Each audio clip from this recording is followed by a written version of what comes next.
ఈ రాష్ట్రంలో జగన్మోహన్ రెడ్డి గారిని పడగొట్టాలంటే ఇప్పుడు వాళ్ళ వల్ల కాదు.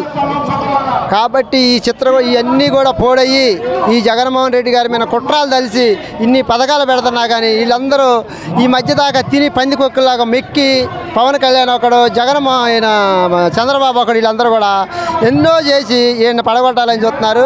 మళ్ళీ కూడా జగన్మోహన్ రెడ్డి గారు కంపల్సరీగా 70కి 75తో ఈ రాష్ట్రానికి ముఖ్యమంత్రిగా అవుతాడు. చంద్రబాబు నాయుడు గారు పవన్ కళ్యాణ్ కలిసి 160 సీట్లు దాస్తామని చెప్పేసి కూడా కొన్ని వ్యాఖ్యలు అయితే చేస్తున్నారు.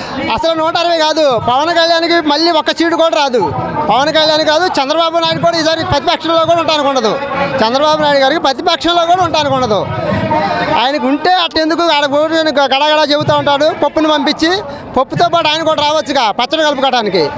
ఈసారి పులివెందుల్లో ఖచ్చితంగా టీడీపీ జెండా ఎగరవేస్తానని చంద్రబాబు నాయుడు గారు కొన్ని సవాళ్ళు అయితే విసురుతున్నారు. లేదండి, ఆయన చెప్పుకోవటం అన్నీ అసలు పులివెందుల్లో లేదు. అక్కడ ఆయన ఊరకు పప్పుతో పాటు చెప్పుకుంటా ఉంటాడు. అది పవన్ కళ్యాణ్ జగన్ నువ్వు ఒప్పుకుంటే నువ్వు నా 4వ భార్య అంటూ కూడా కొన్ని వ్యాఖ్యలు అయితే చేస్తారు.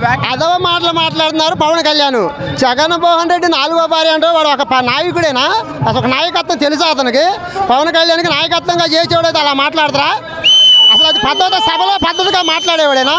జగన్మోహన్ రెడ్డి ఏ రోజు కూడా ఒక నాయకుడిని తప్పుగా మాట్లాడు. కానీ వీళ్ళు మాట్లాడే ప్రచారం అంతా తప్పు మాటలు మాట్లాడి జగన్మోహన్ రెడ్డి మీద ఏ కాడకి వాటిని పడగొట్టాలంటే ఇక్కడ పిచ్చి జనం ఎవరు లేరు, తెలుగు తక్కువగా ఎవరిని చూడడం. వాళ్ళ ఆస్తులు పోతే రాజధానిలోని ఏ కాడికి వాళ్ళు 2000 ఎకరాలు 3000 ఎకరాలు ఆడ పెట్టుకొని ఆ రాష్ట్రాన్ని దోచుకోవాలని చూస్తున్నారు. సీఎం హోదాలో ఉన్న వ్యక్తిని నువ్వు 4వ భార్య అంటూ అనటానికి దీన్ని ఎలా చూడొచ్చు అంటారు? ఎంతవరకు కరెక్ట్ అంటారు? అదేగా చదువుతుంది. వాడు ఒక ఎదవన్నారు కాబట్టి అట్లా మాట్లాడుతున్నాడు. జగన్మోహన్ రెడ్డి ఎప్పుడు కూడా దత్తపుత్రుడు అనగానే అట్లా మాట్లాడాలి తప్పుడు మాటలు. ఈ యొక్క ఎదవ మాటలు మాట్లాడబట్టి ఎదవకు వస్తాయి. పవన్ కళ్యాణ్ జగన్మోహన్ రెడ్డి నిన్ను పాదాలని దొక్కుతా అంటూ కూడా కొన్ని వ్యాఖ్యలు అయితే చేశాడు. ఈయన దొక్కుతుడు. ఈ మళ్ళీ గెలిస్తే ఇవన్నీ 100 సినిమా ఉంది వాడికి. పరిటాల రవిని రాజశేఖర రెడ్డి ముందు ఉరికిచ్చాడు. అదే గతి పట్టిద్ది వాడికి. పిల్లి తోకలు కట్టించాడు కత్తిరెత్తాం. జగన్ నీకు సినిమా చూపించబోతే నేను పవన్ కళ్యాణ్ కాదంటూ కూడా కొన్ని వ్యాఖ్యలు తీసుకోవాలిగా. ఎటు కూడా సినిమా తీసుకోవాలి. ఏం చేస్తాడు? సినిమా ఇప్పుడు ఇది అయిపోతే పోయి సినిమా తీసుకోవాల్సిందే మళ్ళీ. ఇప్పుడు టీడీపీ జనసేన పొత్తులో భాగంగా 160 సీట్లు గెలుస్తా ఉంటున్నారు. దీన్ని ఏ విధంగా చూడొచ్చు అంటారు? 160 కాదండి, వాళ్ళు 30 గెలుచుకోమను. మొత్తం 30 సీట్లు గెలుచుకోమను. 75 సీట్లు మేము గెలుచుకుంటాం. వాళ్ళు 130 కాదు 30 గెలుచుకోమను. వాళ్ళు జనాన్ని పొలవటానికి అబద్ధం మాటలు చెబుతాడు. అంతకుముందు ఏం చెప్పిండు? బాబు వస్తే జాబ్ వద్దాడు. ఇంటికి గాబు కూడా రాలా. జాబు కాదు నీళ్లు పోసుకునే గాబు కూడా రాలా. మరి బాబు షూరిటీ భవిష్యత్తు గ్యారంటీ అంటూ కూడా చంద్రబాబు నాయుడు ఏ అబద్ధం మాటలు చెబుతూ ఉంటాడు ఆయన. మేము కూడా ఇని తలక పప్పు కట్టింది ఏమీ లేదు. చంద్రబాబు మాటలు అన్ని రమగా మాటలు తప్పితే ఏమీ లేదు. ఒక్క మాట కూడా నెరవేర్చడు. ఏదో చెప్పాడు చెప్పిందే చేస్తాడు జగన్. కంపల్సరీ ఇచ్చిన హామీల్లో 90% ఎబో పైనే ఇచ్చిన దానికంటే ఇంకా అభివృద్ధి చేశాడు. ఒక వాలంటీర్లు కానీ, ఒక సచివాలయ వ్యవస్థ కానీ, రైతు భరోసా కానీ, పేదలకి ఎన్ని కావాల్సింటే ఇక ఒక 1వ తారీఖే పేదలకు పెన్షను. అదేవిధంగా ఎన్నో విధంగా రైతు భరోసా కానీ ఎన్నో విధాలుగా అభివృద్ధి చేశాడు జగన్మోహన్ రెడ్డి. అలాగే చంద్రబాబు నాయుడు గారు 2014లో 600 హామీలు ఇచ్చాడు. ఒక్క హామీ కూడా నెరవేర్చలే. అలా ఒక్క హామీ నెరవేర్చలేదు. అదే ఈరోజు గెలవలేదని ఎట్టో ఆయనకు అర్థమైపోయింది. అలాగే ఇప్పుడు ఆయన బీజేపీ, పవన్ కళ్యాణ్, అలాగే కాంగ్రెస్, సిపిఐ ఎన్నో విధాలు ఎంతోమందిని కలుపుకొని వచ్చిన జగన్మోహన్ రెడ్డిని ఏమీ చేయలేడు. అలాగే ఈ వైనాట్ 175కి కంపల్సరీ గెలుస్తామని మేము హామీ ఇస్తున్నాం. మేము ప్రజల్ని ఇంకా ఉత్తేజపరిచి నేను వాలంటీర్గా చేస్తున్నాను. ప్రజలు ఉన్న 50 ఇళ్లలో 50 ఇల్లు కంపల్సరీ జగన్మోహన్ రెడ్డికే నా ఓటు అంటున్నారు. మీరు వాలంటీర్గా చేస్తున్నారు కదా, మీకు ఎలా వస్తుంది స్పందన ప్రజల నుంచి? నా 50 కుటుంబాల్లో ప్రతి ఒక్కరూ నా ఓటు జగన్మోహన్ రెడ్డికే అంటున్నారు.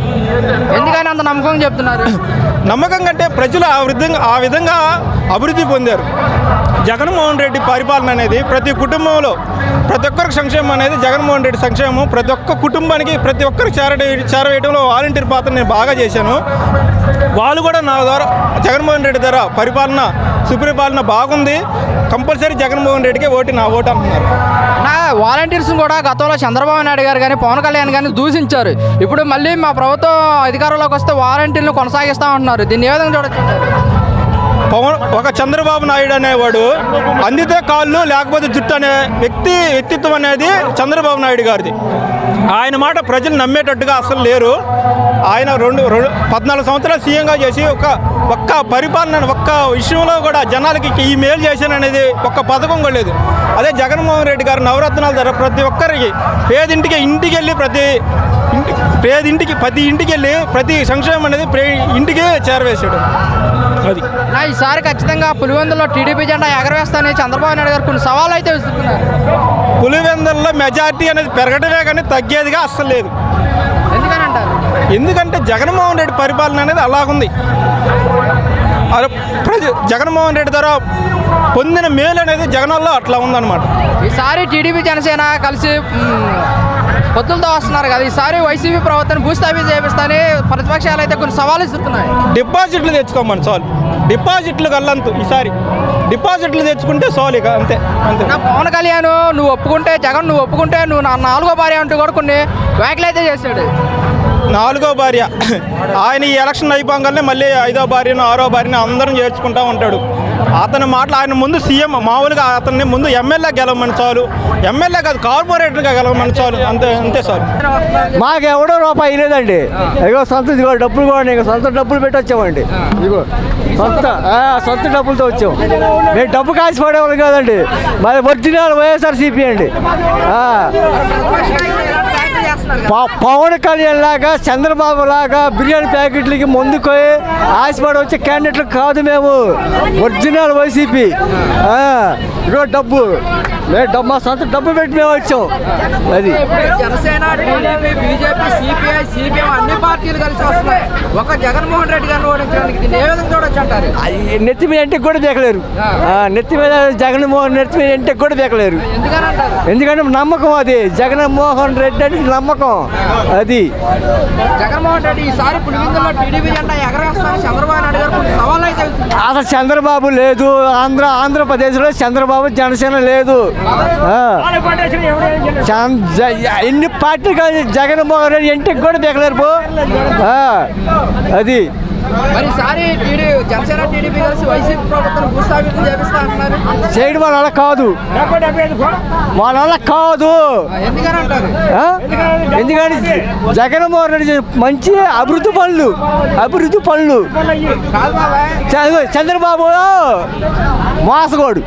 చంద్రబాబు నాయుడు 14 ఏళ్ళు సీఎం చేశారు, 40 ఏళ్ళు అనుభవం ఉంది. దేనికి ఉపయోగం లేదు, దేనికి ఉపయోగం. ఆయన మొఖం చూస్తే ఓటు ఎరుపు, ఆయన మొఖం చూస్తే ఓటు అయిపోద్ది కాదు. దేనికి ఏం చేసావు నువ్వు? అయ్యే ఇప్పుడు జగన్మోహన్ రెడ్డి చేయట్లేదా? జగన్మోహన్ రెడ్డి చేయట్లేదా? అమ్మఒడి ఇస్తున్నాడా? రైతు భరోసా ఇస్తున్నాడా? 18 ఏళ్ళు ఇస్తున్నాడా? ఎన్ని చేస్తున్నాడు జగన్మోహన్ రెడ్డి కూడా? జగన్మోహన్ రెడ్డి 10 రూపాయలు ఇచ్చి 100 రూపాయలు లెక్కేస్తున్నాడు. చంద్రబాబు నాయుడు గారు వ్యాఖ్యలు చేస్తున్నారు. చంద్రబాబు 10 రూపాయలు ఇచ్చి 500 లెక్కుతాడు. 10 రూపాయలు 500 లెక్కుతాడు చంద్రబాబు. మేము అంత పిచ్చోళ్ళం కాదు. మాకు 50 సంవత్సరాలు వచ్చినాయి. మేము చంద్రబాబును చూసి చంద్రబాబు మాకు చూస్తే ఓటు అయిపోద్ది కదా. Chandrababu Naidu NT Rama Rao Telugu Desam party original, Chandrababu duplicate original కాదు. ఇప్పుడు చంద్రబాబు నాయుడు మేనిఫెస్టో రిలీజ్ చేశారు కదా, బాబు షూరిటీ భవిష్యత్తు గ్యారంటీ అంటున్నాడు. వాళ్ళు టీడీపీ వాళ్ళకి పనిచేస్తారు కదా, ఓసీపీ వాళ్ళకి పనిచేయాల. మా ఇళ్ళ పేర్లు వచ్చినా కూడా అసలు టీడీపీ వాళ్ళకి చేశారు, మా ఓసీపీ వాళ్ళకి తీసేసారు పేర్లు కూడా. మరి ఇప్పుడు జగన్ గారి ప్రభుత్వం ఎలా ఉంది? మాకు బాగానే ఉంది. మాకు ఇచ్చినా ఈ పని మాకు తుప్పుతుంది, మాకు తుప్పితే ఎందుకంటే మా పార్టీ కాబట్టి మేము తుప్పితాం. మాకు అందరూ మంచి పనులు చేశాడు. అది ఇప్పుడు నాకు రాబోయే మా తల్లికి వస్తుంది పింఛను, మా తల్లికి వచ్చింది చోటు, నాకు రాబోయినా మాకు అది చాలు.